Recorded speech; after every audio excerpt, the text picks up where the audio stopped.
ఆనాటి రోజులు మళ్ళీ తెస్తానన్నాడు ఇప్పుడున్నటువంటి ముఖ్యమంత్రి. ప్రజాపాలన పేరిట గద్దెనెక్కినటువంటి ముఖ్యమంత్రికి ఈరోజు తెలంగాణ రాష్ట్ర రైతాంగం పట్ల ఎంత చిత్తశుద్ధి ఉందనేది ఈరోజు ప్యాక్ సెంటర్ల వద్ద క్యూలు కట్టినటువంటి రాష్ట్ర రైతాంగానికి ఒక్కసారిగా అర్థమవుతున్నటువంటి పరిస్థితి. ఎక్కడైతే ఆదిలాబాద్ నుంచి ఖమ్మం వరకు, ఇక్కడ నిర్మల్ నుంచి ఎక్కడైతే నారాయణపేట, గద్వాల్ వరకు రాష్ట్ర రైతాంగం అంతా ఈరోజు ప్యాక్ సెంటర్ల వద్ద యూరియా కోసం పడుతున్నటువంటి పాట్లని మనం చూసాం. యూరియా కోసం వాళ్ళు చేస్తున్నటువంటి యుద్ధాన్ని మనం చూసాం. ఈరోజు వాళ్ళు మళ్ళీ తమ పట్టా పాస్‌బుక్‌లకు చెదలు పట్టిన పాస్‌బుక్‌లను కూడా బయటికి తీసుకొచ్చి ఈరోజు దాని ముంగట ఏదైతే ప్యాక్ సెంటర్ ముంగట పెట్టాల్సిన పరిస్థితి వచ్చింది.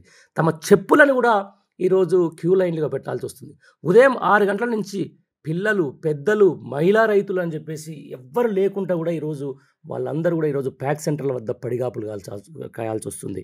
ఈరోజు కేంద్రంలో అధికారంలో ఉన్నటువంటి బీజేపీ పార్టీ, ఇక్కడ రాష్ట్రంలో అధికారంలో ఉన్నటువంటి కాంగ్రెస్ పార్టీ ముందు చూపు లేనితనం, ఆ తర్వాత రైతుల పట్ల వారికున్న వివక్షకు ఇదొక ఉదాహరణగా చెప్పుకోవచ్చు. ఏదైతే గత 10 ఏళ్లలో రాష్ట్ర రైతాంగం చూసినటువంటి చాలా అభివృద్ధిని, రాష్ట్ర రైతాంగం అనుభవించినటువంటి రాజయోగాన్ని ఈరోజు ఖచ్చితంగా ఈ ప్రభుత్వం ప్రజాపాలనలో వచ్చినటువంటి కాంగ్రెస్ ప్రభుత్వం మాత్రం వారికి చుక్కలు చూపెడుతుందనడంలో ఎలాంటి అతిశయోక్తి అయితే లేదు. ఎప్పుడైతే రాష్ట్రాన్ని మొత్తం రైస్ బౌల్ ఆఫ్ ఇండియాగా మార్చినటువంటి ఈ తరుణంలో ఈరోజు రాష్ట్ర రైతాంగం అంతా కూడా యూరియా కోసం గగ్గోలు పెట్టాల్సినటువంటి పరిస్థితి, అక్కడ ఉన్నటువంటి అధికారుల కాళ్ళు మొక్కుతున్నటువంటి పరిస్థితి, అక్కడ ఉన్నటువంటి పోలీసు అధికారులను బతిలాడి అయ్యా మాకొక్క యూరియా బస్తా ఇవ్వండి అని చెప్పేసి ఈరోజు బామాలాల్సిన పరిస్థితి.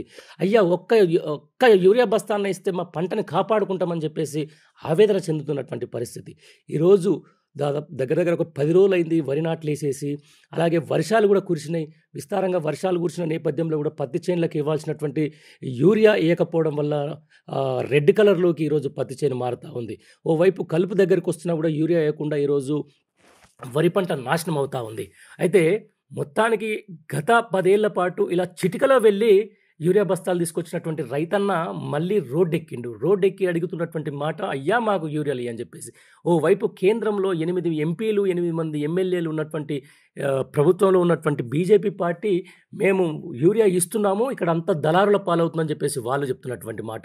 లేదు ఇది కేవలం కేంద్రం చేస్తున్నటువంటి కుట్ర, ఇది అసలు యూరియా కొరత లేదు, ప్రభుత్వం సంబంధించిన దాంట్లో అన్ని చర్యలు తీసుకుంటా ఉంది, ప్రతిపక్షాలు ఆడుతున్నటువంటి డ్రామా అని చెప్పేసి కూడా ఇక్కడ కాంగ్రెస్ మంత్రుల స్థాయి వ్యక్తులు మాట్లాడుతున్నటువంటి మాట. ఇంత జరుగుతున్నా ఏ ఒక్క రోజు కూడా ఈరోజు 52 సార్లు ఢిల్లీకి వెళ్ళొచ్చినటువంటి రాష్ట్ర ముఖ్యమంత్రి అక్కడ రాష్ట్ర ప్రయోజనాల కోసం కొట్లాడుతున్నా, రాష్ట్ర ప్రయోజనాల కోసం అక్కడ ముఖ్య నేతలతో చర్చిస్తున్నా అని చెప్పేసి గప్పాలు కొడుతున్నటువంటి ముఖ్యమంత్రి ఏ ఒక్కరోజు యూరియా కష్టాల మీద కానీ, లేకపోతే యూరియా రాష్ట్ర రైతాంగం పడుతున్నటువంటి బాధల మీద కానీ మాట్లాడకపోవడం శోచనీయం.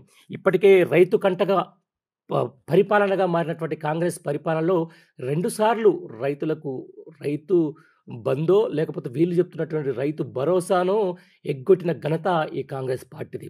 లేకపోతే పంట బీమాకు కూడా ఈరోజు డబ్బు లేనటువంటి అత్యంత కర్కశంగా వ్యవహరిస్తున్నటువంటి ఈ కాంగ్రెస్ పార్టీ. రైతులకు ఒక్క గుంట ఉన్న రైతు కూడా చనిపోయినా కూడా 10 రోజుల్లోనే వాళ్ళకు 5 లక్షల రూపాయల బీమా ఇచ్చినటువంటి తెలంగాణ రాష్ట్రంలో ఇంతవరకు ఆ బీమా గురించి కూడా మాట్లాడని పార్టీ ఈ కాంగ్రెస్ పార్టీ.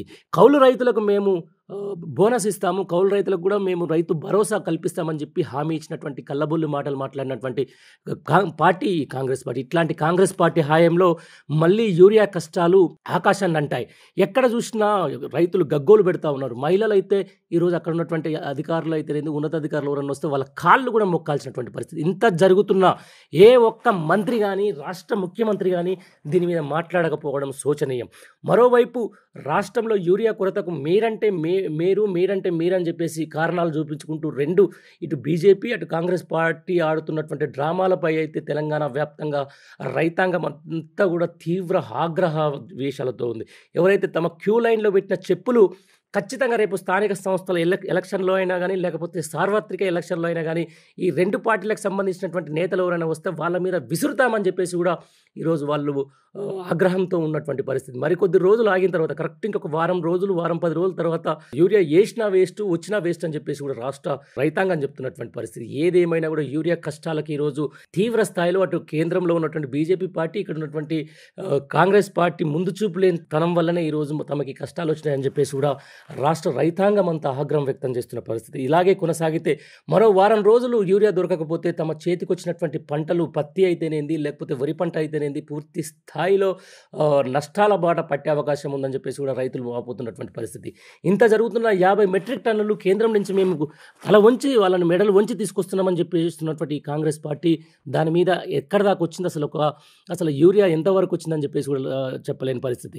ఇంత జరుగుతున్న యూరియా మీద కనీసం ఒక్క కూడా మాట కూడా మాట్లాడకుండా ఈరోజు మీనమేషాలు లెక్క పెడుతూ ఈరోజు ఢిల్లీ పర్యటనలు అంటూ, లేకపోతే తమ పదవులు కాపాడు కోసం ప్రయత్నం చేస్తున్నటువంటి ఈ ప్రభుత్వంలో ఉన్నటువంటి నేతలకు రానున్న రోజుల్లో యూరియా దొరకకపోవడం వల్ల జరుగుతున్నటువంటి నష్టాన్ని మాత్రం రైతులకు వచ్చినటువంటి ఆగ్రహవేశాలకు మాత్రం ఖచ్చితంగా లోను కాక తప్పనట్టుగా పరిస్థితి కనిపిస్తుంది. ఇంకా కూడా మరికొద్ది రోజులు అంటే కనీసం సెప్టెంబర్ 9 లోపు గనక ఈ యూరియా కరెక్ట్‌గా అందకపోతే రాష్ట్ర రైతాంగానికి తీవ్ర నష్టాలు మిగిల్చే అవకాశం ఉంది. అటు పత్తి రైతులు ఇప్పటికే ఎర్ర కలర్‌లోకి మారుతా ఉన్నాయి. ఇక్కడ వరి నాట్లు కూడా ఇప్పటికే కలుపు ఎక్కువైపోతున్నటువంటి పరిస్థితి. యూరియా సకాలంలో అందకపోతే మాత్రం ఈసారి భారీ స్థాయిలో పంట నష్టం జరిగే అవకాశం ఉంది. రైతులు తీవ్ర స్థాయిలో నష్టపోయే అవకాశం ఉంది. కౌలు రైతుల పరిస్థితి అయితే మరీ దారుణంగా ఉన్నటువంటి పరిస్థితి. ఏదేమైనా రాష్ట్ర ప్రభుత్వం ఖచ్చితంగా యూరియా మీద చర్య తీసుకోవాల్సిన అవసరం ఉంటుంది. చర్య తీసుకున్న తర్వాత వాళ్లకు సకాలంలో యూరియాను అందించాల్సి వస్తుంది. లేకపోతే రైస్ బౌల్ ఆఫ్ ఇండియాగా మారినటువంటి ఈ యొక్క తెలంగాణ రాష్ట్ర రైతాంగాన్ని,